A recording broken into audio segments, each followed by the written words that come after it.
Hello everyone, today we're going to talk about bar tutoring, and we're also going to talk about unequal bargaining power. But first, let me tell you about my shirt that I have here. This is the last piece of clothes that I bought, and believe me that I made many decisions. For example, the color, the texture, of course the price. There's a lot of factors there. The point being is that I had a lot of bargaining power, and that came from the ability to make decisions whether I want to shop here or shop there.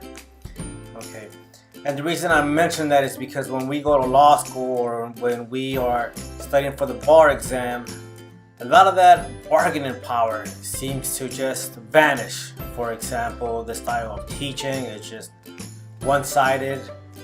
So I'm going to tell you what happened to me when I was looking for a bar tutor. And I did do a Google search and YouTube, but the thing is that I could not find an example of someone going, for example, on YouTube or on someone's site and saying, hey, look, this is how I teach, this is what I offer.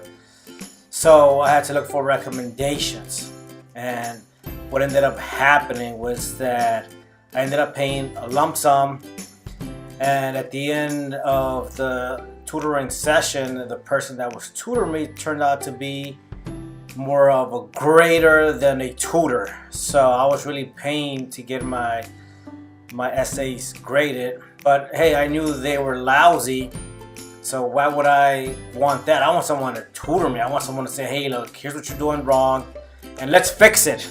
All right, that's what I would pay for. But instead, it was like, turn in an essay and let me see how you're doing.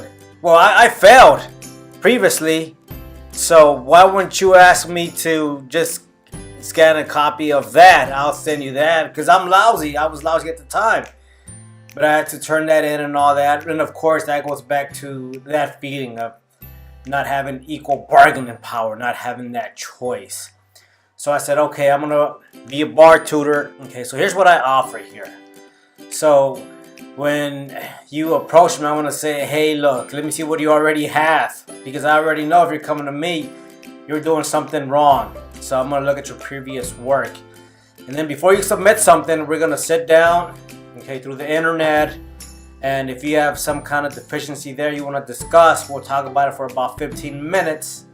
All right, and if it's, for example, outlining, issue spotting, the substantive law, we'll go over that. Then you submit your work. I'll give you that grade. I'll make corrections. And then after that, we're going to have another session, okay, on Google. And we'll do the shared document option there. And you're going to type, and I'm going to view as you type, and I'm going to make corrections. Okay, now let's talk about prices. Now, when I hired a tutor, it was like one lump sum. And for every essay, it was about $125. And that was a lot. So I was like, whoa. Okay. So I said, okay, I'm not going to charge a lump sum, and I'm not even going to charge half as much as $125. So as far as prices, I do have reasonable prices, but they do go up as the bar exam approaches and only have limited space. So see the description below for the prices, and contact me, and let's do this. Let's get you passed. Until soon.